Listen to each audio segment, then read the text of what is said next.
Hey everyone, welcome back to the Crossroads episode. We are super pumped. If you're watching on YouTube, you'll see that we have a new face with us, and so we're excited to welcome Sarah Bates to the program, to the show. If you're listening, you'll hear her voice shortly, but super excited to be back. Crossroads, the intersection of faith and life. And so before we get into our conversations, guys, how are we doing? Guys and gals. Guys and gals. Guys and gals. Guys and gals. Make sure you add that in there. Yeah, it's important. People in the room, everyone here. How we doing? Sarah, I guess we want to start with you. You're the guest and the lady guest, so we'll go you and then a Cheryl. And then Okay. Things are going well. Sadly, Jonathan, he shipped Jonathan? out. My Just in son. case, Sorry, yeah. you're right. I need to clarify. Jonathan is our son. He is 18 years old, and he is newly graduated as a U.S. Marine. Oh, congrats. And so right now he is up, I believe, Camp Lejeune. They have moved him twice. Wow. Because he volunteered to change his platoon that he was in, and has also volunteered for the recon program in the Marines. So with all the upheaval in the Middle East, I'm tend to look at things through different eyes now. But I know he's exactly where he wants to be, and I really think he's been called to do this. So I'm happy about that. But other than that, everything's going great. Awesome. Sweet. Awesome. Well, good to have you, Sarah. Sarah, Thanks. for those watching, is we'll leave it at that. Cheryl. Leave it at that. Yeah. Wow. No, Wow. she is the newly arrived in Palm Coast, Yes. first lady of our church. That's a nice title. That's Yeah, nice. 'cause that works. It's heavy, but and maybe it this fits. is something to talk about. Do you like people I hate that title. introducing you as the First pastor's lady. wife. pastor's wife? I It don't just mind. feels like- I don't mind the pastor's wife. I hate the first lady title. Okay. But if it doesn't, don't you feel like that gives you more of like, because the pastor's wife, you're just like, it feels like an accessory. First If you're lady just part though, I don't know. Maybe It carries expectation, the first lady. It does. You don't really want expectation, do you? You know what I mean? No. Like, that's the one thing. That's a good heavy. point. Yeah. First lady, like, I'm expected to do something that's like, no, I just happen to be married to the pastor. right. And I also think it almost elevates the role in a way. And I just want to be All right, so considered you just a happen to member. be married to our senior I just pastor. happen to be married to the pastor. There you go. So I'm not even the pastor's just, wife. You're I'm just part of the family. You're just. I But like that. we used to have a running joke though. I think at one of his churches that they were going to get me a T-shirt, and all it said was "I'm the pastor's wife." That I no longer had a name. The pastor's Who's that? wife. Oh, that's the pastor's wife. That's What's the her name? pastor's I wife. don't know. We don't know her name. Yikes. Okay. Well, welcome. Thank you. Welcome. Cheryl, how about you? How's the week been? Man, it's been a rough couple weeks. Work has been up and down with more downs lately. So the last time we recorded on a Monday, and that Thursday, I was at home, and I like to sleep. I love sleeping. Yeah. Naps are great. Love them. But I don't usually take naps during the work week. But Thursday, I was just dead tired, and I fell asleep. It doesn't really happen. It's very uncommon that I just fall asleep like early in the evening, but I did. And then I woke up around 9:30, and I look at my phone, and I've got a bunch of missed calls and a bunch of texts from people at work that I should not be hearing from until Friday. Yeah. So I'm like, what's going on? What is this? Yeah. So I open up the first text, and it's from one of the nurse practitioners, and she's like, "Hey, have you heard what happened?" Oh, And I'm like, "What happened? What's going on?" And so I'm like, "All right, let me call her." But before I can even call her, my boss calls me, and I answer the phone, and she's crying, Oh, jeez. and I'm like, "Well, this isn't good. Like, this can't be good." So I said, "Hey, what's up? What's going on?" One of our medical assistants, she was at work that day. She went home, got into an argument with her husband, and her husband shot her and killed her. Oh my goodness. Wow. And she was like a very, very outgoing, very bubbly, like just full of life. Yeah. And so she calls and tells me this, and I'm still like Processing. Yeah. trying to like wake up. Right, you're right. You're And then not I'm fully getting awake. this, and then I'm getting this news. I'm like, wait, what? No way, can't be. Wow. That's impossible. Wow. And she's like, no, this is what's going on right now. Wow. And so I reach back out to the nurse practitioner because her husband happens to be a police officer, and she's like, hey, like this is what I'm hearing. This is the information. And so I start like just Googling. I'm like, nah, there's no way. So I start Googling it, and sure enough, the story's there, and her name doesn't pop up, but everything that has been story is described there. to me, Yeah. I'm reading it. And so I'm like, this is craziness. crazy. It's Wow. absolute insanity. Wow. And so that next day, the Friday, I have to go to work, and I have to break the news to everybody man. that this person is no longer here. And that was the hardest thing I've ever had to do in my role. Like, Yeah. I've had, tough projects, tough reports, and you have to have these meetings with people, and then you feel like you're unprepared, Conversations, yeah. and that's always challenging. But having to tell people, that person that you worked with, the person that you're friends with, the person that you were just laughing with Right. 12 hours ago is not here anymore, Wow. and they're Wow. not Wow. like they're not coming back. Yeah. And to see the reaction on people's faces, to see the pain, the hurt, like that was a lot. Yeah. And so this entire week that just passed, this entire week that just passed, it's just been like a noticeable void in the office. And there's still things to do, still gotta Right. work, Right. and you're still going through these motions, but in the back of your head you're like, something's off, something's missing. And like you go into emails, or you go into your instant messenger chats, and you're writing something, and you're like, I see the picture like right there, but she's not here anymore. So it's just Wow. it's been very, very tough. That's trying hard. to not just navigate that for myself, trying to process it, but then Help the whole trying to help team. everybody else process it and understand it and work through it. So it's been a lot. Wow. It's been a lot. Wow, that's heavy. Yeah. That's heavy. Yeah, and that's not just an accidental loss. It adds another I mean, dimension to it. yeah, with she was ripped away from her life, Right. Right. and so it adds that just horrific element of this just really isn't fair, Right. you know. Right. Yeah. And that's really like the kicker to it all. Yeah. Like, Yeah. if someone is sick, you can kind of prepare yourself like, Right. man, things aren't looking great, and this is a possibility. But everybody they had a birthday party. Yeah. Everybody had a birthday party for one of the doctors that Thursday. And so everyone's in a great mood. Right. Everyone's laughing and joking, and it just felt like, oh, we'll be able to do this again tomorrow. And then Right. just like that, just pulled pulled away Yeah. with no warning. Yeah. It's really tough. Really tough. That's hard. Well, thanks for sharing, Cheryl. That's heavy, and I know that takes time to process, especially that the workspace there is going to be for sure different. But man, Wow. How big is your team? Like, how big is that team? So I've got 7 doctors, 6 mid-levels, which is like nurse practitioners or physician assistants, and then about 25 to 30 support staff. Okay. Wow. So it's a pretty big That's a nice- team. yeah. Good group, yeah. Yeah, pretty good. she was good MP, team. nurse practitioner. She was a medical assistant. Medical in MA. assistant. Yeah. Did you have any children? She had one Oh, daughter. Oh my gosh. One daughter. Jeez. Yeah. Wow. OG, where are you gonna Man. take us, man? Listen, well, that's heavy. That's heavy. Yeah. It's heavy to Yeah. follow something like that. I mean, I've had a pretty good week. It's been good. Just been kind of getting excited about the holidays coming up. This time of year is kind of fun. It's kind of exciting. I love food. So Thanksgiving's coming. I mean, favorite listen, holiday. Thanksgiving's coming, and my dad's coming up, and I'm already kind of thinking about some of the stuff I'm going to make. Are you Like, we're are kind you of the foodies. chef? Are you the cook for? Are you My dad used to be split it the with chef, Chrissy? and then Okay. then I kind of like have taken over the mantle. But it's nice because I was gonna make the turkey, but my dad makes bomb meat. Like, you know what I'm saying? So he called me the day. He's like, "Listen, I'm gonna make the turkey and bring it up." And I was Nice. like, What day? "Let's Nice. go."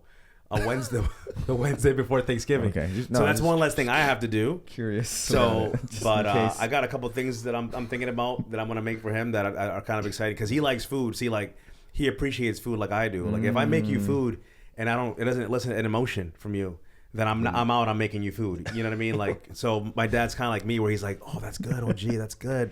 I get excited about that. Yeah. Like my brother's It's very like a love different language. Yeah, this explains why I don't cook for my family anymore. because they don't appreciate show it. that. It's See- poorly it's a duty. poorly landed It's a joke. duty. Wow, I'm sorry about that. That was really Oh, we poorly. went Listen, I was thinking that. Shoo. No. But you- It's not that they don't. It's just everybody has such different tastes, especially when you have Oh, teenagers. Oh, yeah, That yeah. you sit there and you cook, and everybody's like, I'll pass. And I'm just Oh, finally no. like, I'm like, you know what? There's food in the freezer. Y'all have guess to Yeah, Consider no, yourself. No, like my brother, when I've made stuff that I've toiled and made it, and it's good, man. It's got the garlic, everything's hitting you in the spots, and he's like, I'm like, is it good? He's like, yeah, it's good.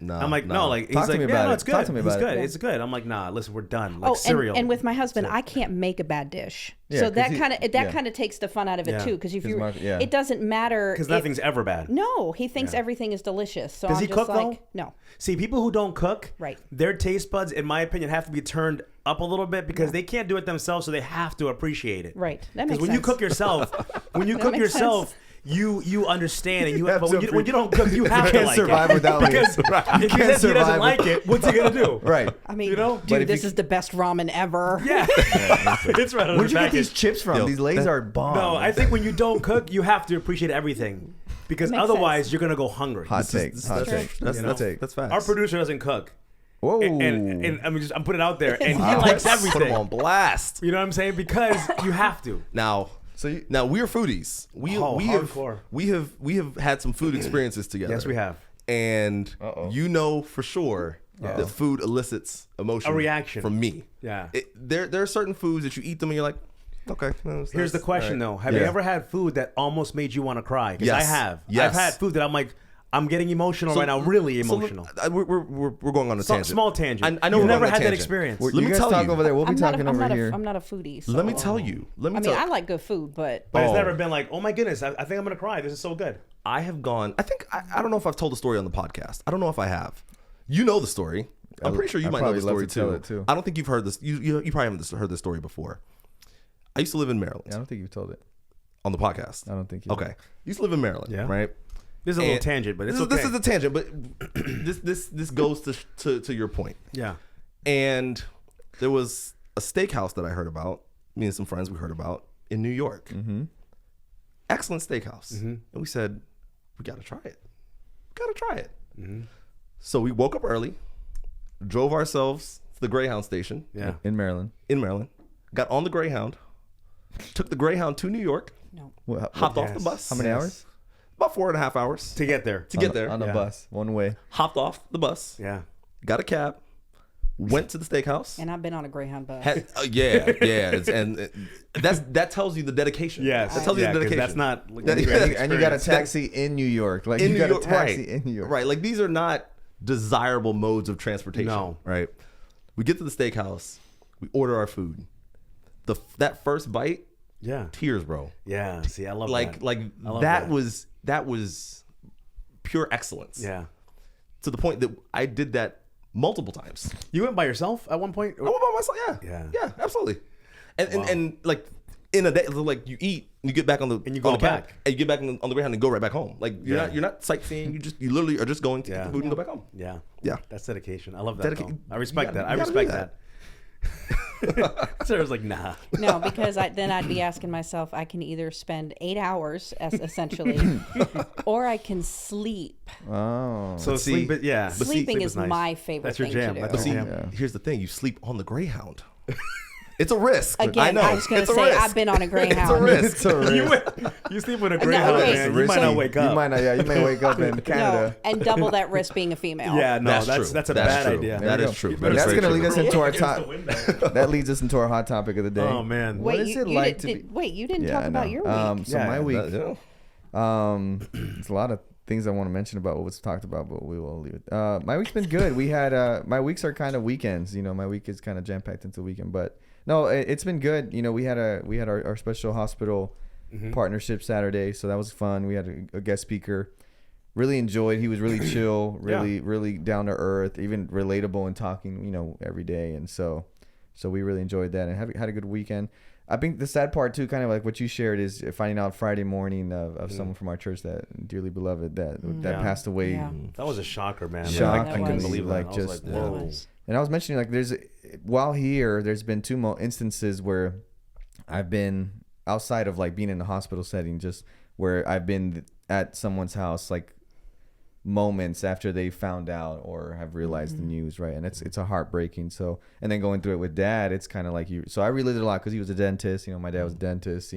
Seeing Bernice, Vernon Gordon's wife. You know, just some and a lot. It was like really traumatizing, Yeah. reawakening a lot. So it was just a very emotional Friday. I was like, oh my goodness.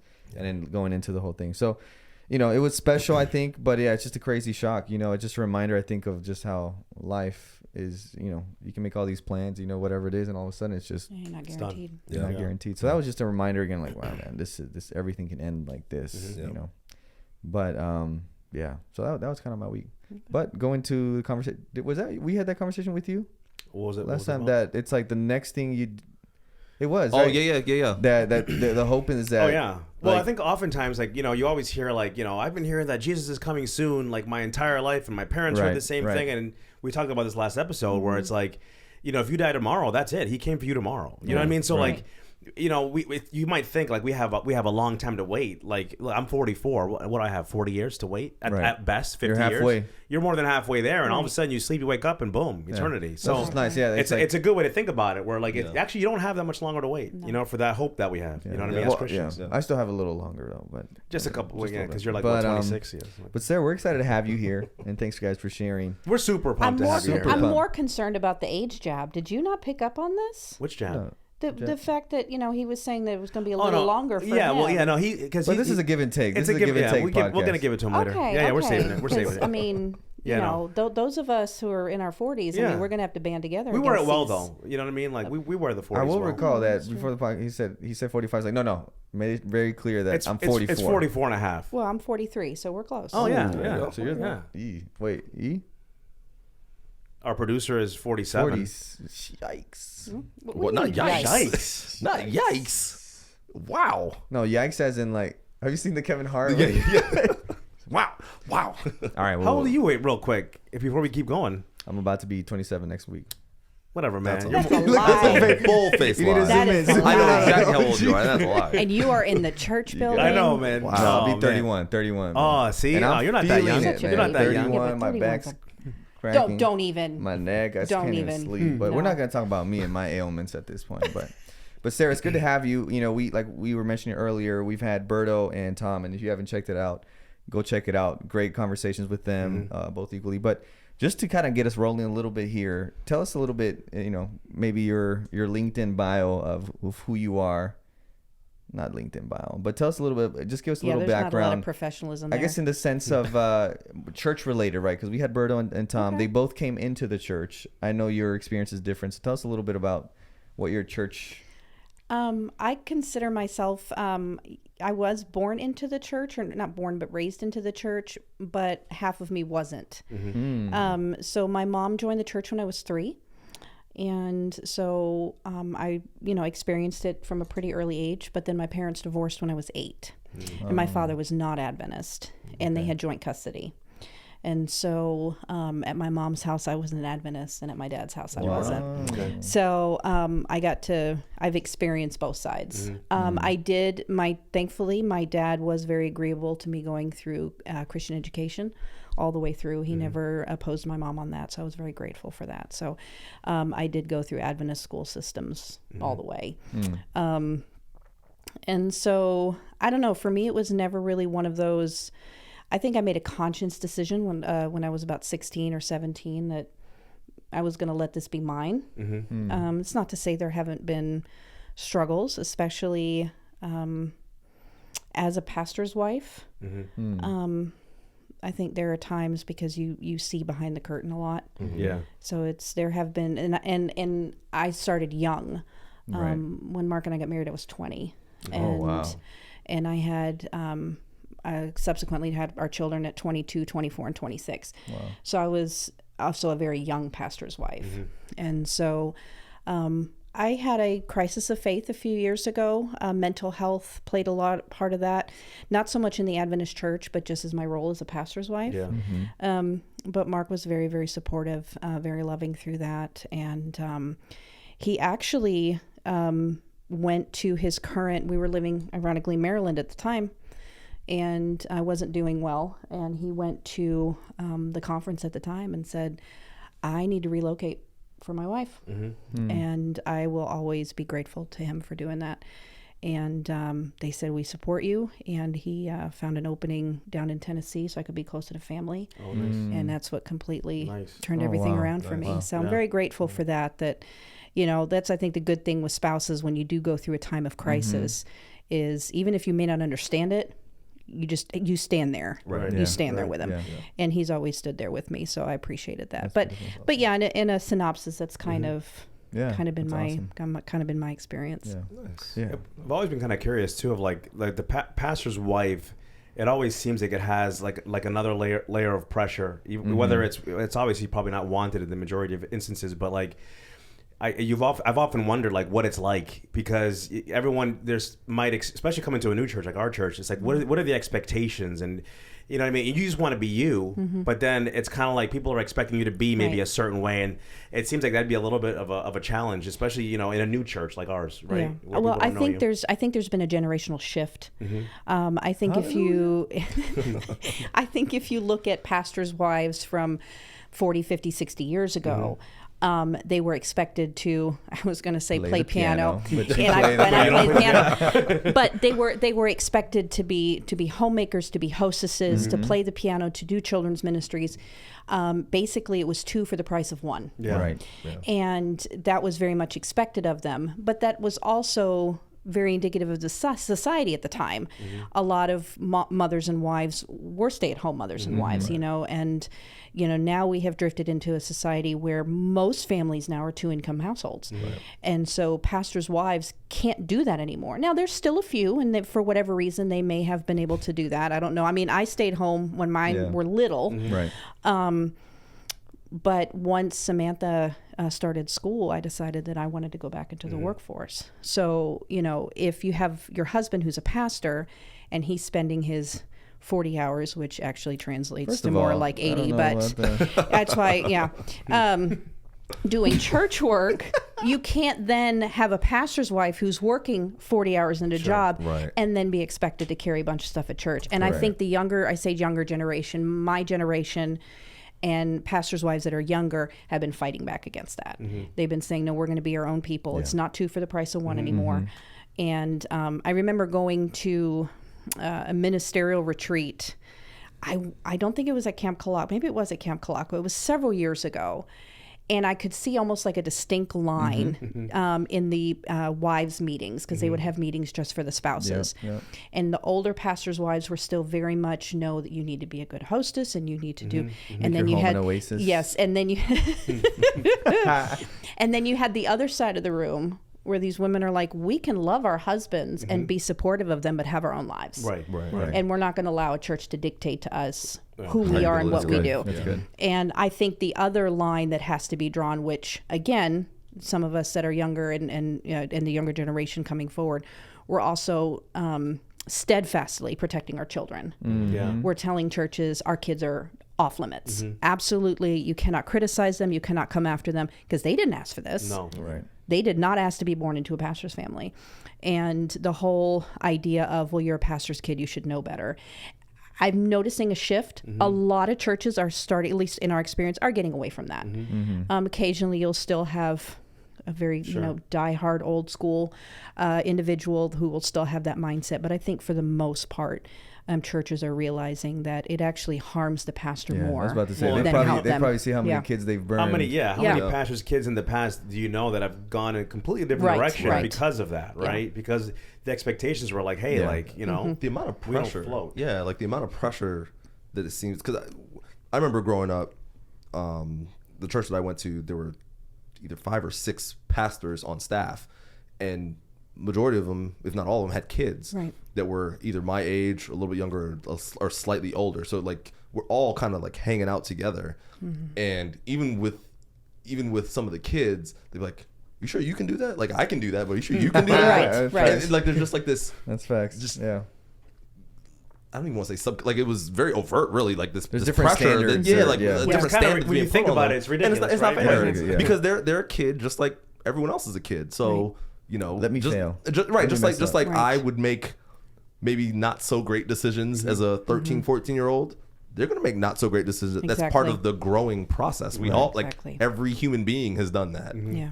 So just give them the opportunity to live just like Spotlight everybody that's else. on it. I guess it's kind of what happens with celebrities too. Whenever we see kind of with cancel culture bringing up past stuff, where if they probably brought up stuff that we said, or thankfully we didn't have the following that none of them have, but you're like, whoa, okay, yeah, you.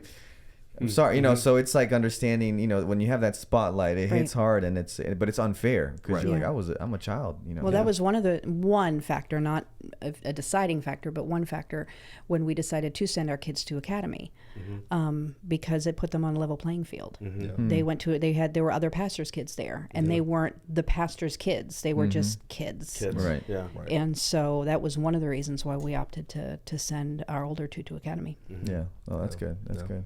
Yeah, that's I love that you said that about going back to a little bit about Mark making that, he's been really honest and vulnerable, obviously in our conversation, but also from the front, from the pulpit, and sharing kind of the journey there. But that's an ongoing conversation with Chantal, and I'm just trying to think of other people maybe listening or watching that, aren't as familiar, or maybe in that dynamic of pastors' wives or spouses, right? Because but I find that interesting too, even in our generation too, where I've seen a lot of my friends make decisions in a way to be able to help spouses in their career, right? And that's something I always try to, with Chantal, we have kind of yearly or every so often check-ins, and I'm like, hey, if there's, we're here, we're good. But if you find, I don't want you to feel like you're following me, because that's always the idea, right? That's why it was hard to find someone to marry, because you're like, I don't want to move every so often. I don't want to go here. I need to, all my life revolves around where you go, right? And it's like, I think our generations now, even more, they just get to that point where I have a lot of friends that have left, even Florida, to go pastor in different places to find a better situation for their spouse. Yeah.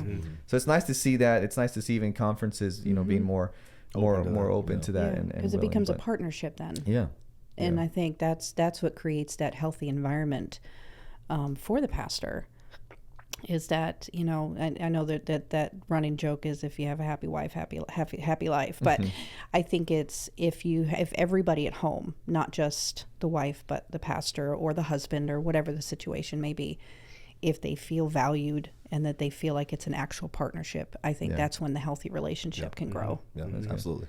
I'm curious, and maybe this is, I think, because were we all kind of raised in the church, right? Yeah. Yeah. There we are. Yeah. So I'm curious, because I've always, and I don't know if you always felt like that, whenever there would be a guest speaker coming in, they'd be like, they would feel like they would glorify it, like in a way, like I wish I was back there, like, man, I was in the world, I had every woman I could think of, I had the cars, the drugs, I had it all, and you're like, oh, but I gave it all, but I gave it all for Jesus, and then so obviously you're like, okay, this dude is really like living it up, like but.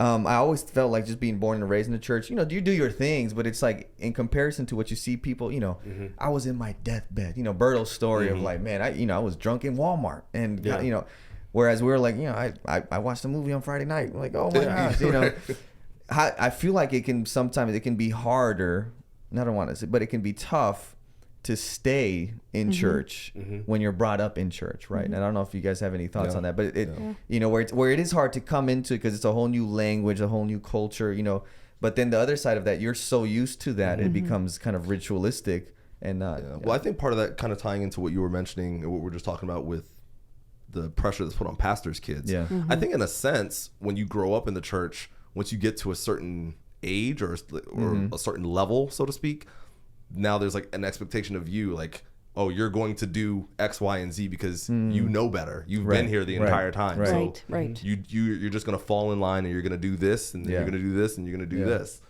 And it's, for me at least, sometimes you feel like there's like this heavy pressure that everyone's always looking at you because like, you've been here for 18, 19 years. You know what to do. You should do. So you're like, I don't want to do that. I want to do this.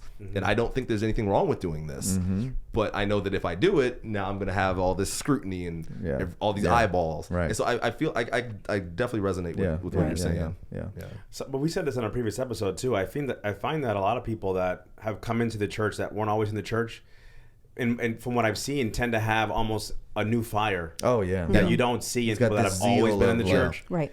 And it's kind of like, it's because you have a reference point. You know what you've had. You know what it's like, and you know what you have. And the contrast is very dramatic. Versus when you've always been in the church, like, no, I've always been here. Like, And I think that's important to kind of self-check yourself. It's like, well, what am I doing, even though I've always been here, to keep that fire going, right? To keep it fresh and grow, right, spiritually. Because it's easy to kind of get comfortable, but like, I've always been going to church, like, And you don't have to have that story of all the bad things you did to have to have a conversion. I mean, even myself personally, thinking back to like how I've always been an Adventist, but I would say I haven't always been a good Christian in terms of like like Bible study and digging and wanting to learn and grow spiritually versus just going through the motions. Right, You know what I right. mean? Which I think it's easy to do when you're always Yeah. at church. Yeah, Yeah, yeah. I go to church on Saturdays. It's cool. You know what I mean? Like Yeah. rather than like actually like taking it seriously. You know what I mean? And doing it for real, like following God for real. You know what I mean? And letting Yeah. God work with you for real. Yeah. But That's good. I do find that a lot of people that I've met that haven't always been Christians are the ones that are like, nah, but they're on pumped. They're fire. pumped. And Yeah. you're like, wow, Yeah. like Yeah. you, And you they're want that discovering too. new stuff. Like, did you know They're about excited this? about Yeah, it. like, They're yeah. excited about I it. knew about that since I was 2. They're like, no, man, this is amazing. Yeah, you know, yeah, and you're like, yeah, like whatever, I knew that. You know, but- Right. So it's like, how do you keep that? Right. Right, You know what I right. mean? I think that can be a struggle sometimes. No, Well, I that's mean, true. you That's know, absolutely true. someone who's been pulled out of the water appreciates the lifeboat a whole Yeah. lot more than someone who's been in the lifeboat. Right. They're Right. like, I want to do Yeah. something risky. Let me Yeah. get in You the know, water. Yeah. So Absolutely. Yeah, that's a good point. Yeah. My idea just left my mind, but yeah, it was good. see, it happens to those in their 30s too. Yeah. Even those who are 31. No, I was thinking it's kind of like, if in a sense, how a relationship works, right? When you just get married, you know, you're excited, you're pumped up, and then the more you go into it, right, you get hit year 5, year 10, year 15, or whatever, and you're kind of, you know, it's like the idea, how do you keep the fire alive, right? And then you start looking at the young couples and like, oh, I remember what that was like. Yeah. Just wait. Year 2, the It'll heart- fade, just wait. Yeah. And then someone told me, say, all the things you love about them when you met them, you're gonna hate it later. I was like- so it's an interesting, right? How do you keep that I wouldn't want to go back to that. to what? To the beginning? Yeah. Talk to us about that. Yeah. I don't know. Mark and I, this will be in December, will be 23 years. Wow. And oh my, we're totally different people than we were Yeah. 23 Oh, yeah. years That's a good ago. point, Oh, yeah. And I think we've both grown a lot. I think we've grown together. We've grown on our own, and we've grown together. And looking back at who we were back then, no chance I'd trade it. Wow. No Yeah. chance. Yeah. When there's a maturity of the relationship, Yes. you know what I mean, that doesn't exist at that early stage. Right. That you, Right. it's hard to explain. But I do think the longer you are in a relationship, and the same thing as being a Christian, I think the more intentional Yeah. you have to be about yeah. everything. I think at the beginning it's 100%. easy for everything to Right. be, It's- yeah, and then it's- as you get going, it's like you have to kind of like be intentional about doing things. This you kind of know goes what from like, it's like the feelings to commitment shift, Yeah. right? Where in the beginning, I promise I made my vows, but there's still that feeling of I'm excited, right? Yeah. But then it's like, no, now it shifts into that I'm committed to this, you know, I'm going to stay, I'm going to be faithful. make it, and all yeah, that, but, Yeah. do it. but that's good. Now, we talked a little bit, or I don't know if you had a thought. Or, No. Okay. You shared a little bit about, you know, good times, bad times in ministry. And so I'm wondering, you know, from your perspective as a partner in ministry to a pastor, what are some things that you think our church, you mentioned that our church has shifted into in some areas into a better place. But maybe some places that you've been in the church, you've seen the trajectory of it and where it is from where you started to where you are now. What are some things that you're like,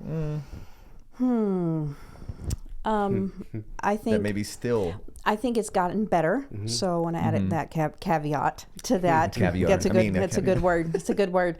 I want to add that mental health. I think we're starting to see a shift again because I think the younger generations, millennials and under, are really pushing. Hey, I'm a geriatric millennial. We're exennials. because the first I'm not Geriatric- gonna say what I was gonna say. Geriatric millennial. Not geriatric. No boomers here, I right? hear geriatric No. and I think Jello and Jeopardy at 7 p.m. It's like, geriatric. Going to play bingo. You're I'm an 80s. I'm born in 80. 80. That's Nobody him. wants to claim. Nobody wants to claim 1980. Or that- 79 for that matter. You guys realize you guys were born in the 1900s, right? That's how the little kids refer to us now. Wait, were you born after 9/11? No, we're all 1900s here. Okay. But what I'm saying is the way they talk about, like, you're from the 1900s. Man, No one see, says that. I've literally never heard someone say you're from the 1900s. They're afraid to tell you to your face. No, but I did have one of my daughter's friends straight up ask me, and she was dead serious. Asked me if back in my day they had flappers. No way. Yeah. Oh my goodness. What is we're that? getting old. Flappers? Flappers from like the Flappers. 1920s? Oh. Like the Great Gatsby. Yeah. It was only 23 years ago that it was the 1900s. Like, But the wording though, 1900s is like. Yeah, what you gets me. feel like it's 1920. did you see the Titanic? Like, listen, it was only 23 years ago. Like, anyone who's over 24 is 1900s. No, yeah.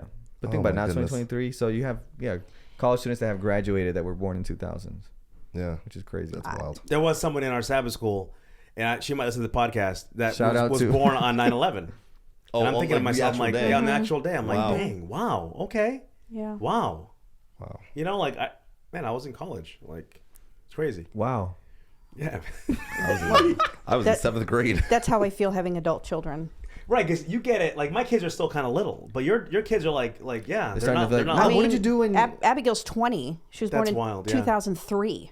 Oh my. Wow, that's crazy. Right? Yeah. That's crazy. She's a whole adult A full Yeah. adult. from 2000s. Yeah, a full adult. That's like insane. could get married, have kids. Yeah. Yeah. I mean, That's insane. I was married at her age. yeah. So yeah. That's So a lot has changed. a lot has changed. Yeah, I find myself already saying like to the kids here, like back in my day, I'm like, Mm-hmm.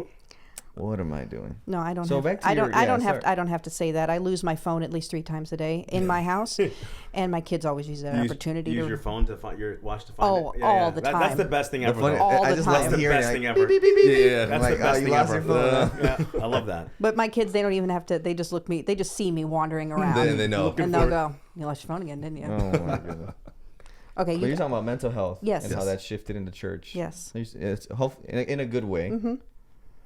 I think some other areas in which the church, and I know we have to be very careful because we do very much promote separation of church and state, which I am a staunch believer in.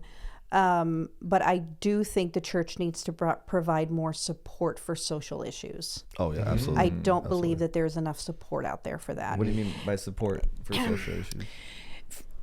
Let me give you an example. How would you? I'm just kidding. But what does support mean?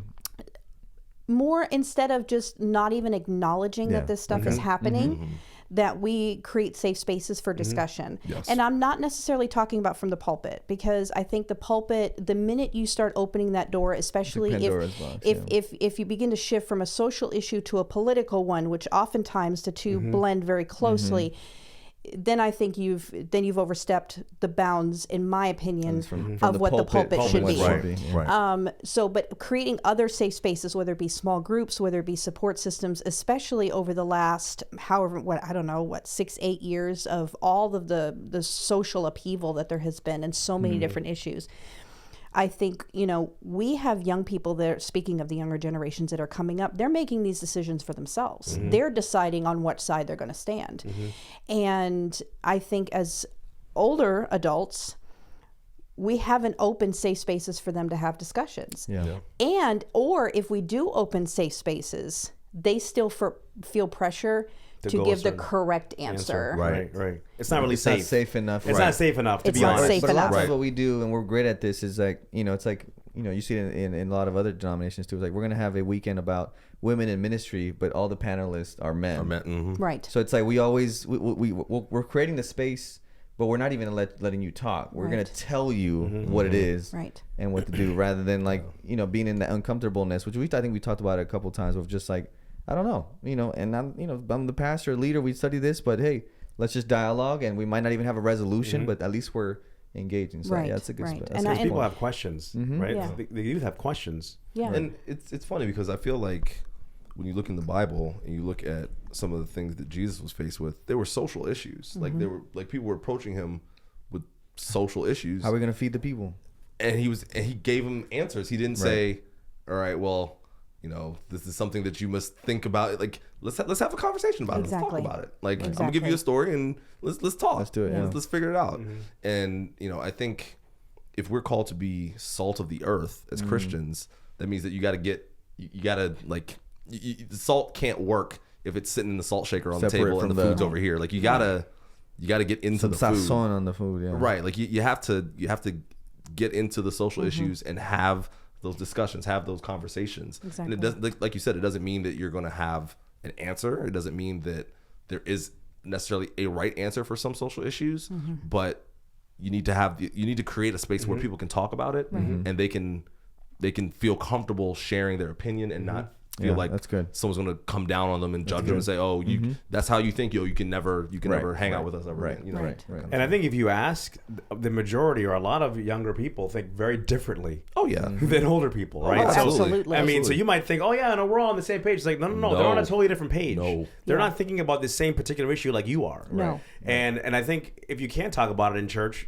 like where can We you can talk talk about about it? it, yeah. You know what I mean? Like, so And what better place to talk about it than about a it, church right. that has the biblical worldview and narrative of the world, right? So I've never seen a church that has that though. Now that I'm thinking about it, like I've never been a part of a church that had that. Hey, we're gonna meet on Wednesday night. Come with questions. We're gonna talk about anything you guys want to talk about. Something that, you know what I mean? that a buddy of mine started in Andrews. He called it the Agora, which is, it's kind of taking this to the next level, right? But he was kind of a Greek term where they would bring people to debate issues in front of a whole group and stuff. So they would talk about abortion or building the wall, different hot topics, and they would have someone pro and against, and they would have different sections, and each person would have time to share. And so you had the crowd. So the idea wasn't like to convince the crowd, but that the whole crowd would be engaged. And it was to show kind of civil discourse and dialogue. And I was like, that's so interesting. So it was like people would flock to it. It was like, so you had someone super talking about interesting, this or that. And it was a powerful time. Yeah. It's hard, though, to make sure that that's a safe space to do that. Because I think something that has hurt society, and at this point, I thought maybe we could recover from it. I don't know anymore if we can. Social issues have become so tied to politics instead of keeping them separate. I think where the nail in the coffin, so to speak, was definitely COVID. Should have never been politicized. Political issue. Right. Yeah. And the minute that was, I think, because if you look at 9/11, I feel like was the last time our country actually came together. Yeah. It really Yeah. didn't That's a matter good what point. side you That's a were good on. point. 9/11 brought everybody together. Yep. And after the millions of people who died with COVID, if that didn't do it, nothing would. Yeah. And now every single social issue, whether it's a race issue or an LGBTQ issue or any of the hot button topics right now, they've become so politicized that you're just going to toe the party line instead of having a healthy discussion to say, how can we actually help these particular groups feel heard and important to society instead of marginalized, instead of just shutting everything down because this goes against what my party promotes. And so I think that the minute that started happening as a country, because That's a good point. every time I think, okay, maybe this will be it. This maybe our nope. Somehow we find a way to turn this into. I mean, we couldn't even whatever side of the spectrum somebody falls on. How briefly were people united against in support of Ukraine? A few weeks. Yeah, right. And then all of a sudden is, why are we sending all that money over there? Right. There's no turning back from that though, because I think the country thrives on division. I mean, Yeah. division sells. Division Right. is where it's at. Right. It's like bad news. Bad news is where it's at. No Right. one wants to hear Right. good news. They want to hear like division. That's kind of what every side pushes division. You know what I Right. mean? Right. I don't think there's any turning back. No, definitely not mean, now. It seems like everything is just going to get even more polarized. Yeah, definitely not now. What I guess helps, I don't know if that's the right word, but what kind of helps what you're describing is, if you see leaders from either side of the aisle, if they are encouraging division, Right. then it's just going to filter on down to everybody else. Right. I feel like if you had leaders, again, on either side that were promoting cooperation and promoting working together in unity, that would eventually filter its way down. But if everyone is saying no, like, I don't care what your thoughts are, I don't want to even hear what your thoughts are, because you've got an R behind your name or you've got a D behind your name. Exactly. So whatever you say is automatically wrong. Yeah. If that's the mentality that you have, everyone else that follows you is going to have the same mentality. That's a Yeah. good point. I'm smiling because whenever they have like, what's that, the State of the Union or whatever it is, it's Oh, like, yeah. they Yeah, stand stand up, up, yeah. you know, And then and then the other side of the room and stands boo. up, and it's so like third grade, right? Right. Like and But it wasn't like that 20, 30 years ago. Now, you might have some people applauding or not applauding. But now it's literally But half the the room. booing, the yelling, Yeah, and it's just like- And now it's like you can't even like disagree with your own party or your own, because No. then Yeah. you're seen as Yep. It's because a the threat or the you're whips out. are on you. They're like, listen, don't step out of line. Yeah. Because the thing about it is, going into that realm, like if you step out of line, you won't be there very long. Yeah. You know, Let's get you right on it's out of there. it's my It's career crazy. now. Yeah, I'm gonna be yeah, a it's career crazy. You politician, gotta so I become- gotta yeah. behave. And you see that too. You see people that they're either running for office or they're in office and they're talking about somebody else and they're like, oh no, I could never support that person and how dare they do something like that. And then 2 weeks later, yeah, we're best friends and I support everything that he Yeah, says, right. because they know that if they continue down that path, they're out of there. Yeah. Right. Yeah. So they have, like you said, they got to toe the party line. Yeah. I keep hoping that maybe the generations that are coming, Gen Z or Alpha or whatever the new names are, I can't keep up with it anymore, that maybe they'll just completely revamp the American political climate, because right now it needs to just be completely like an actual independent party, or like the way that Just rethink how it's done- I how think it's they done. need to scrub. I'm not saying get rid of them, because I'm not saying burn everything to the ground. I'm just saying they're going to have to, because it's become so, both sides have just become, what's the word I'm looking for? Entrenched? Yeah, so it's so entrenched in their particular. I don't see a God forbid a tragedy, but I don't see them coming together even on not even humanitarian issues. right. When did we become that country? Right. That at least used to unite us doesn't anymore. I think this generation can do it though. Yeah. Honestly, I think the generation that's coming up now Yeah. can We've actually seen a lot, do you know, something like that. from the protests and you know, even a lot of my friends and you know our generations too, but even the next ones after us, you see a lot of them are just aware of how everything's being done, and you're like, this is not the world I want to be in, This is Exactly. not and good. I'm gonna do something about it. Right. And it's Yeah. like, Right. okay, that's cool. More proactive. Yeah. It feels like, obviously I wasn't alive for this time period, but it feels like there's a kind of a push to, like the 60s. It feels like the 60s was just a decade of upheaval and a lot of change. Yeah. Because people were like, however things have been going, We don't whether like- it be we don't like the We're not racial standing for it. issues or social, like they were like, enough. Yeah. Not Right. taking it anymore. Right. And there was just like this huge push.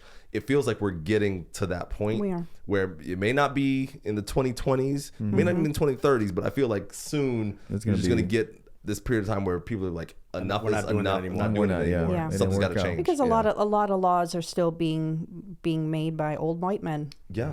Yeah. And so, you know, I think the younger generation is saying they're not speaking for me anymore. right, right, You know, right. and I think that's one of the reasons why so many of them were so scared of TikTok. Because that's, you know, when they were trying to get all that shut down and everything. I'm not saying that China isn't, you know, in there trying to. Right. But I'm sorry, the minute you've The got rea- one of these, Right. Everyone's it's, tracking tracking it. you. it's Everybody's done. tracking It's it. done, you know? You still So, I mean, it's whatever. But now you're giving yourself a platform to TikTok. And but for- but the kids, I think, for the you know, kids, and yeah. and the young adults, they've really taken that platform, because now news is able to be not just given in the moment, but also from people with on the ground with a you know, first that makes person sense from that- perspective. right. Instead of being filtered through a news organization saying, okay, well, we're going to push this propaganda, Which is we're gonna push commentary, this. not even news. It's more like Exactly. opinion. And Right? we talked about Exactly. that too. How even like for me, I kind of usually use Twitter a lot more. Even TikTok, I get on there and see what, you know. You have people, you know, like especially now with, you know, what's going on with Gaza. I'm like looking at, all right, hopefully they're translating correctly, right? But you're like, okay, oh, this is what someone from Gaza, the reporter in Gaza, is telling me. Yeah. Right. Oh wow, okay, you know. So it's like I think a lot of the, Yeah. you know, And then you can the decide younger for generations- yourself right? versus like someone telling you what you should think. Right. Exactly. Because you can have an event happen, and we've seen this countless times, especially recently. An event happens, and you've got a news outlet that leans one way, and they present one angle, and then a news outlet that leans a different way, and they present a different angle. And if you watch both of them, you're going to think that it's two completely different events. Right. Because they're saying you know, oh, this was something that was fantastic and wonderful. Oh no, this was horrible and, Right. and atrocious. And you're like, which one was it? Right. And neither of those two has spoken to anybody that is actually involved or is dealing with whatever. So like you said, you know, being able to kind of cut them out and go directly to the source, Right. you can really Yeah. really get to the heart of what is what's actually going on, Yeah. and then make decisions at that point. Okay, you know, my thought process or my opinion is that this should happen or that should happen. Yeah, You know, yeah. No, that's good. I think I've seen it, you know, with some of the youth here at the church, that they're able to, not just, you know, in political things, but even in church things going on, and how, like you said, our response to things that happen, whatever the movement or political thing is, or lack thereof, they're able to process what our church stands for or is publicly saying without saying things, and still navigate their faith with Jesus. So it's kind of beautiful to see, because they're like, you know, well, we'll talk, and we've, you know, thankfully engendered some trust in them, where they're like, yeah, you know, we heard this person say that, or, you know, we see this, or they didn't talk about that, but I know that Jesus, you know, would, or something like. So it's interesting to see how they're, I guess, exegeting the culture and what our church does, and hopefully, like we're saying, create not just a movement in the political world, but even in the church that is real, that is honest, that it welcomes these conversations, that wrestles with it. Because a lot of times what happens is we don't want to talk about it, so we're like 20 years behind, right? And whatever happens, and so if we don't talk about it, we don't have to address it until maybe later. We'll learn from other churches and their mistakes, and then we'll have our statement, right? Or if we say something, it's usually the correct and wrong thing to say. But the kids, they're going to come up with their own answers then. Yeah. They're not going to stand around and wait for 20 years. Correct. So and they're we end going up to losing them. they're going to create their own narrative and move forward with that. And so we have a choice to make. We can either help them, create a space for them to where they can figure this out, or they're going to do it on their own. Yeah. Even within the church, you've noticed that. I remember Andrews had this huge thing, and this is going to be a whole other tangent, which we don't have to go into, but when they were having the big issue with women's ordination, like Andrews was having like big, it was like a big, like, we don't, it was a big deal. Where in the past it would have been like, that's how we do it here. That's just how we do it. Where now it was like, no, like this is like Let's think through a this. big thing that they had a that. huge meeting about this kind of thing. Yeah. And I think 20 years from now, like those kinds of things are going to keep coming up that just don't make sense really. Right. In my opinion anyway. Yeah. But and I think some of those things could fall by the wayside. Even in our church, how our church is run could be a lot different in 20 or 30 years. Yeah. And I think you were mentioning like the older generation earlier when we started this conversation, and how they had their thoughts on things, and this is just how it is. So I think with some of those issues, it was the same. It was the same concept. There was no questioning it. It was just this is how it is. This The is way it's how it always works. been. The way That's it's how. always Yeah. been. This is how we've done it. So this is how we're going to continue to do it. Right. But the younger generations are like, Why? explain that to me. Like, Right. if you can give me a good explanation for it, if you can reason it out for me, then all right, let's do it. Right. But if your only reason is, well, that's how we always do it, that's not sufficient. It's not good enough. Like I need something more solid than that. Yeah. And if you can't give it to me, then let's make some changes. Yeah. Exactly. Agreed. What would you say is something good that you see in the church that's trending in the right direction? I guess we're kind of talking about it here, but maybe something that you were like, oh, this is great. I'm enjoying and loving this from what you've seen. Obviously, you see, and you have a different perspective that we could maybe next time dive into. But you see it from I think the behind the curtain. accepting and embracing more of children in the church. I remember even when my mom would go by herself, because she would have to bring me and my sister because my dad would not attend before the divorce. So it was just her and two little ones. Kids would act up in church. I'm not saying that you let your kid run rampant and throw food and all this other stuff. That's not what I'm saying. But kids are going to be kids. And I am seeing a very positive trend in most congregations to where people are being very supportive of parents with small children. Say, don't bring them in here, let them participate. If they decide to have a meltdown, that's okay. We're going to work through it. Instead of ostracizing, especially young mothers. Or especially single Yes, parents, to where they feel like they can't be there because someone is going to demean the way that they're handling their children. So I do think the church has definitely grown in that aspect. And it's already a lot of work to bring your little kids. Oh, yeah. It's a lot of work. It's Yeah. so much Oh, easier to because- stay home. Yeah, it's a work. lot easier to stay home. Way But you're easier. taking the effort, you're coming, you're bringing them in. And if you don't bring them, they're not going to learn. No. They won't learn anything. They're not going to learn. No. That was always, when mine were little, that was always, and again, I'm not criticizing anybody who uses it, but that's why I didn't, unless somebody was having a horrible, no good, very bad day, I didn't take my kids to the mother's room because it usually ended up, they were just running around playing and carrying their on. own thing, yeah. So we sat in the sanctuary. Mark likes to tell a story about when I had to, pick Jonathan up in my heels and on, walk him out of the sanctuary. I just think of it now because he's 6'2", and Like, how did I do that? picked up the United States Marine and carried him out. Carry him out of the room. Tough, just tough. Yeah. Well, I told him while he was home, I said, "You might be a Marine, but I'm still your mom." Oh, there you go. So, but I do think that is a positive trending upward, if you will, that I've seen. Good. That churches are much more understanding and supportive of young families. Yeah. And a church without kids is dead, man. And Oh, I was talking to our producer one time, and he had been to some other churches, and you'll go to a church and there's like no kids, Right. and you're like, this church is not gonna be around very long. Yeah. You know what I mean? Like that's one thing I have noticed about SDA churches. 'Cause I've been to more of them than other denominations, but there's always a ton of kids in the SDA churches, which is that's a good thing, Hopefully, because we're trending older to die. In the sense of our church demographic, right? And so the more we can foster a space where people feel welcome to bring kids and stuff, that's good. That's good. So, yeah.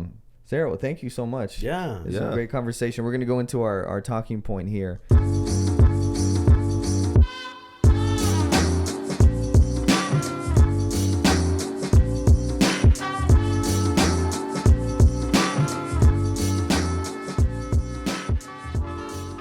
Should a Christian protest against unjust government policies? Yo! Let's talk about this. How do you define unjust?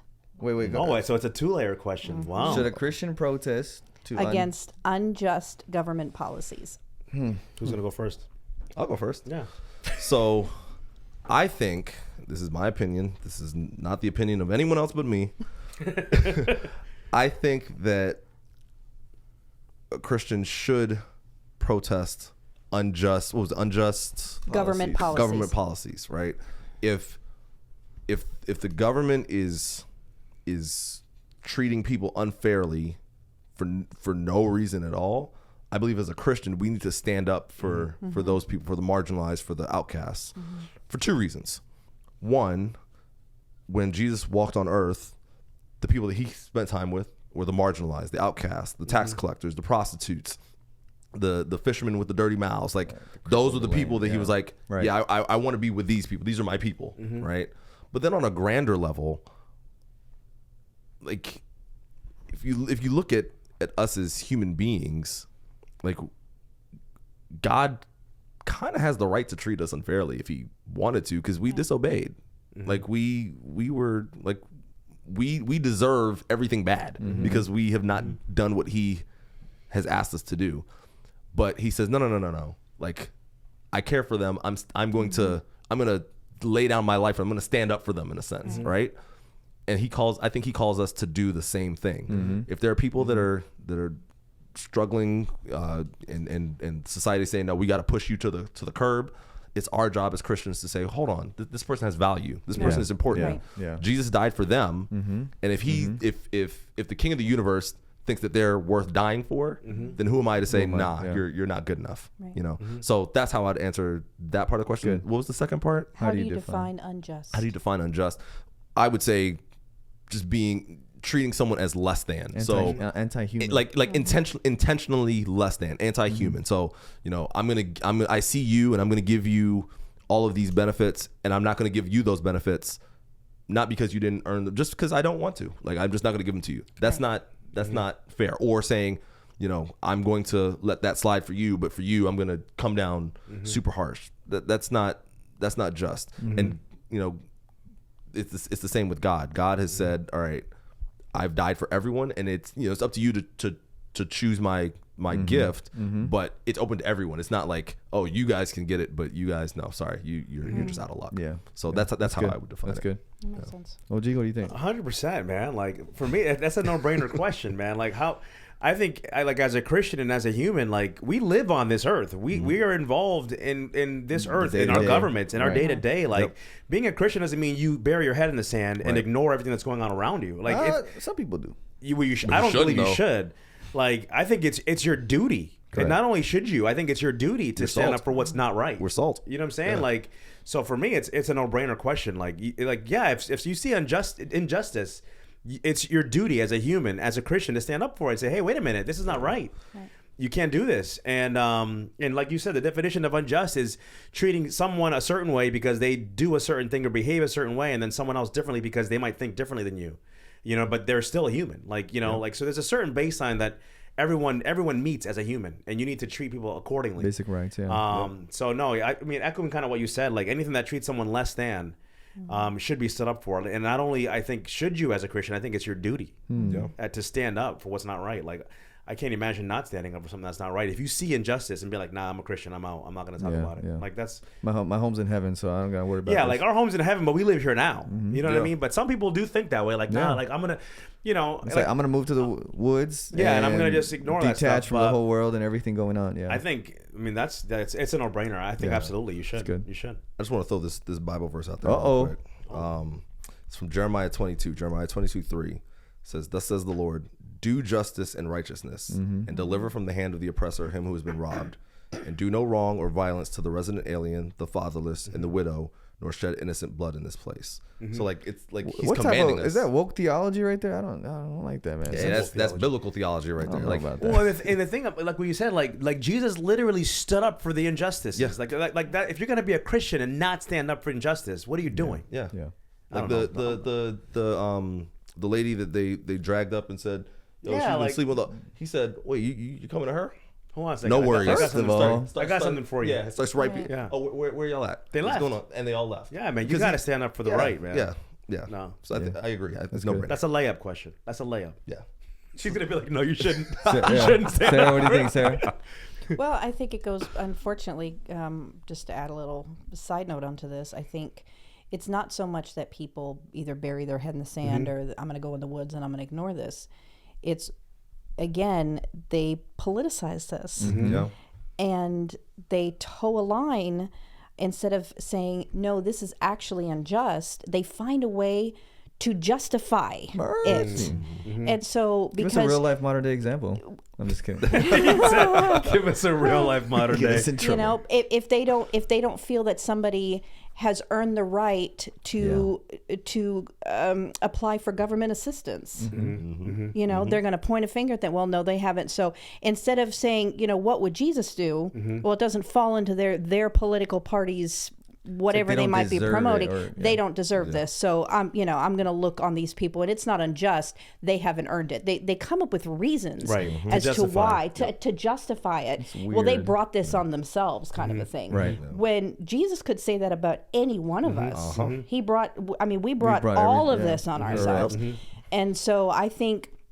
The minute we begin to do that, we begin to dehumanize others. When we begin to justify why they're going through what they're going through, or why things are happening to them, or why they're being treated unjustly, we start to lose our humanity, because then we start making excuses and start saying, well, the reason that that's happening is because they asked for it. Mercy, And they got what's coming. it divorces our accountability. Yeah. Yeah. You could sleep at night Yeah. because you've justified it. Exactly. Like, yeah, they deserve it. So we're good. Exactly. Yeah. And I think, you know, one of my favorite Bible verses, and that I remind myself, because, you know, sometimes you can get bogged down on what you should do or should you not do, is Micah 6:8. You know, he has shown you what is good. And what does God require of you? To do justly, love mercy, walk humbly with God. Easy. That's it. That's it. Boom. You get those three things down, How do you you're define good to go. unjust? I'm going to go along with the same trend. I think unjust is where it's any type of behavior, any type of situation, any type of environment that somebody is placed in that inhibits their ability to just live as a human, Good. to have to have basic human rights, life, liberty, and the pursuit of happiness, which is, at least as Americans, we've all been promised. Yeah. So I'm going to start with the second part and then first, because I think sometimes as Christians or as a church, we will only define something unjust as if it falls in our biblical narrative and worldview, right? So, for example, the LGBTQ issue, or not issue, but, you know, if they're fighting for rights and equality, we're like, well, it doesn't fit into our narrative, and so it's not injustice because they're just wrong. right. Whereas if we're, you know, Right. abiding by, okay, well, just as humans, right, we all have, as the show was saying, some what is it, inalienable rights. right, to, and even in our amendments, right, to express yourself, to bear arms, right, that'd be the hot one, but to you know, and so I think we have to understand that obviously the biblical foundation, you know, dictates our view, but there are just human things that we, based off the free will that God has given us, to allow other people to express themselves in that way or to do things. So I think, yeah, that unjust, sometimes in Christians, we see it through just things that will benefit us. And this is unjust. But that, you said they deserved it. But how I think it's interesting that our denomination, especially, you know, in Christianity, where we come from the Protestant Reformation, right, which is just a pretty big protest, right, that led to a war, you know, some of the followers of Martin Luther.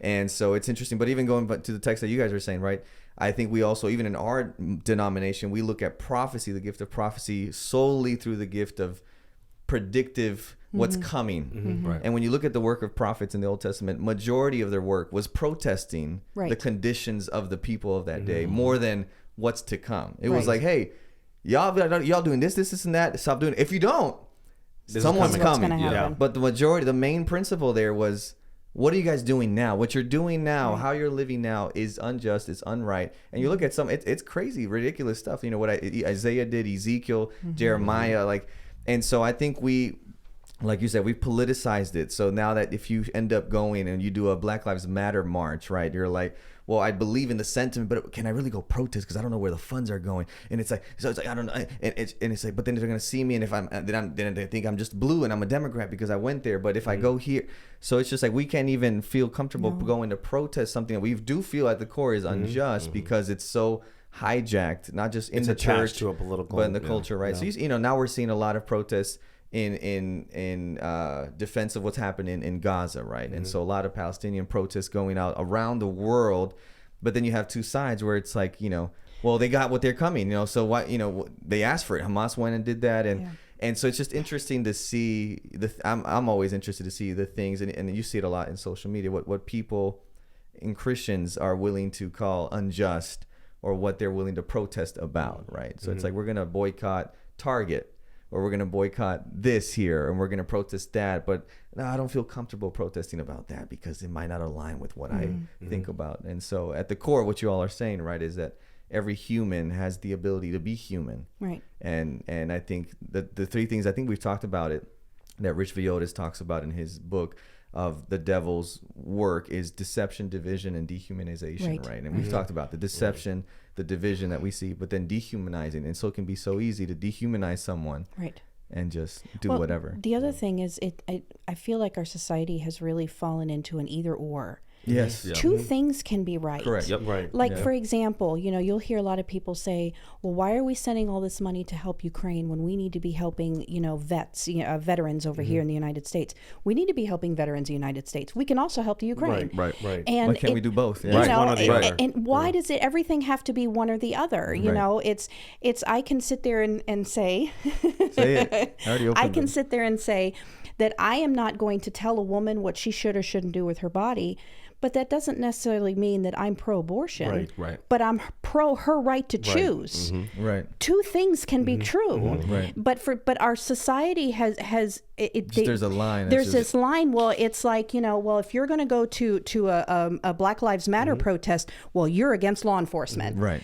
Two things. Why does it have to be either or? You're either pro-choice or pro-death. Right. It's like, I mean, There's no. There's no mid, there's no, you know, yeah. and the thing is, it's like both things can be true. We can acknowledge that Israel has a right to defend herself, but we can also acknowledge the fact that what's happening in Gaza is a humanitarian crisis. Right. Yeah. Both things can be true. Yeah. Right. You know, we don't have to sit there and say, well, because I've taken one side, I'm against the other. Right. And I think that's where that polarizing effect has hit, especially Americans, and what is splitting us down the middle so much is that, you know, another thing is, you know, I absolutely think that we need to have much stricter gun laws. I can still be pro Second Amendment. Right. Yeah. Right. You can be both. You can be both. You know, it's not one or the other. But the way that media, especially, has Portrays it, news and whatnot, has pushed that there is this either or. It's pitting the two sides against each other instead of people saying, no, we can actually support And both. I think a lot of people think like what you're saying, where they're like, I'm kind of I in kind the of support middle. both, but it seems like the people that you hear the most from Right. are the ones that are either completely on one side or the other. Yeah. But I think I would venture at least half of America probably is in the middle on a lot of different topics. Yeah. But the thing is, But they the don't ones you hear- see, because only people that are vocal or they see say you have to choose a side, right? Are And you you're in the like, well, Union no. or are you in the South, Yeah. right? You know, who you with? Well, because There's because unfortunately most of us live in an echo chamber. That's true. All we hear is ourselves and those that are closest around us. Confirmation We bias, don't we don't open that sphere Right. to sit there and say, hey, I'm going to go have a conversation with a Muslim. I'm going to go sit down with them and say, hey, what's your worldview? Correct. What is your What's your experience? experience? Yeah. My experience as a white American is very different from y'all's experience, but I want to know your experience. experience. I'm not going to sit there and tell you what your experience your has been. experience is. No, that's not what happened. That's not exactly what's happened. And I think that's the good. That's mistake good. that's being made, is that there are those on one side that are saying, well, because I haven't experienced it, It's neither not true. have you. And it's not true. Yeah. If I haven't experienced, it's not real. And so I think part of it is we have to be willing to sit down and have conversations, you know, about so many of these issues and be like, what is your experience? That's it. That's you how you know? learn. Exactly. That's And how what you a better learn. place than Exactly. to be able to, you know, that's what I think what maybe God's dream for the church today is to have spaces like this. And I feel like that would hit kind of things we were talking about. The youth that are looking for something that has purpose, right? And Right. they want to belong to something that makes change in the world, right? To see a church that's like, hey, we're engaged in, if we got to protest, we're going to go protest. If we got to write our legislators, we're going to write our legislators, because our home's in heaven, Right. but we're living here. Right. And as much as possible, we're trying to make this place a better place. And we have to advocate for those around us, like even those that are not in the church. Right. So Exactly. if I see somebody on the side of the road that's having issues, the story of the Good Good Samaritan, Samaritan, yeah. somebody on the side of the road that's having problems, having issues, whatever it may be, my duty is to help them, whether they are a member of this church or not. Exactly. I'm called to help them not because of their party affiliation or Correct. their religious background, Just but because because they're a human being. That's it. And because they're a human being and I'm a human being, I'm called to help them. It's just Yeah. that simple. Yeah. It's just that simple. So maybe this is a call for, I mean, we're all in the same church. We got to do something about, I don't know what it looks like, right? But doing something that allows a space where these conversations can happen. And like you said, I like that though, because I've never seen that. I'd love to see something like that start up. Yeah, I've had a thought- especially I have young kids that Yeah. are coming up. It'd be nice to have a place where they could talk and feel comfortable and say, "No, this is what I heard. This is what I think," and have it be in an environment that does. or even to have someone that, you know, I've had this thought, you know, we just never done it here, but of having someone, whether it's, you know, someone that's African American, saying, hey, I'm going to come and just, you know, for a couple moments, just share in a moment, what it's like to be black, right? And then you have someone, hey, this is what it's like to be a woman in the workforce, right? This is what it's like to be XYZ. And then, you know, I'm a Muslim. This is what it's like to be, you know, racially profiled at the airport every time I travel. So then you Right. begin to understand, like, Yeah. I got I've stories never like that, man. yeah. Imagine your name being Omar post 9/11. I've got stories. Oh, I'm I've got sure. stories. I'm sure. I've got stories. Yeah. That's good. Yeah. Well, that's an appeal for us. We got to do something, and whether it's whatever it may be, but and hopefully for you guys listening to, something that you can chew on and think on and do something about it. Right? I think that's what the call is, and the Spirit is stirring us to say we got to be a church that's really not so. I'm already retired. I'm already living over there. It's like, no, we're still living here, and we're trying to make this place a better place. So, Sarah, thank you so much. Thank you so much. Yeah. We appreciate absolutely. you. This was fun. Thanks Great for being discussion. vulnerable, This and was thanks for fun. being willing to come on. Yeah, no problem. And we'll No let you know if problem. we'll renew your contract for season 2. So. Season 3. That sounds good. Well, if that happens, I've raised my rates. Whoa. She said, "This is your plug. If you got another, the Girl Roads podcast opens in Girl Roads. The Girl Roads. Starbucks. It's an easy. Starbucks. It's easy. Oh, Starbucks. That's what we need next time. Is have a little, A little Starbucks, a little. Yeah. Next time you come. Okay. We'll have some of your Table dad's with turkey. something.